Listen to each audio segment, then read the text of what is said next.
ნუ მე ძალიან ისეთი ისტორია მაქვს მამაჩემთან დაკავშირებით, თუ ვიყავი დედა არ იყო სახლში და ესე ხელი ქონდა ესე მოკიდებული და მე რო ვტიროდი და ვგრძნობდი რომ უკვე ძალიან ცუდად იყო მე შენ ეხლა გჭირდებოდიო მითხრა.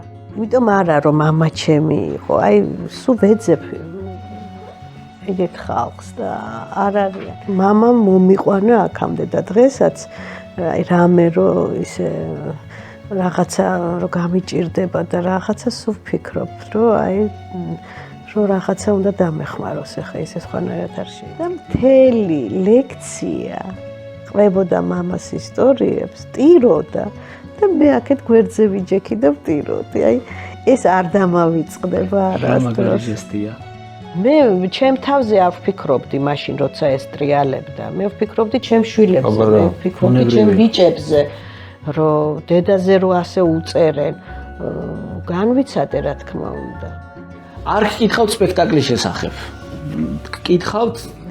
არ ველოდებოდი უცებ ამ კითხვას და მოუყვე შეიძლება. რა უნდა პირიქით. ჩემი მეუღლე რომ მივიდა დედაჩემთან და ესე უთხრა რომ ეკაო და ესე დედაჩემი ძალიან ისეთი ქალი იყო.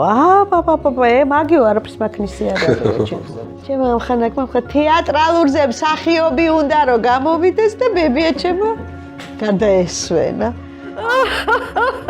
ესე ბებია ჩემი მოტყვამს, დედაჩემი მოტყვამს ყველანი და ბაბა ჩემი შემდეგ რა მოხდა მითხარით ვინ მოხვდა. შემხედე ეს სიცილით და ესე რო შეხე ეს იარაღი მადებს აქ.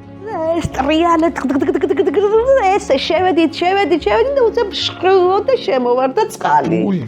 წყალი შემოვარდა და რა ხდება, იცი რომ ვიხრჩობით, კაცო. ეხლა მე გაგიმხელ ერთ საიდუმლო. რა მაგარი ამბავია. მამების დრო ყოველ 4 შაბათს 20 საათზე.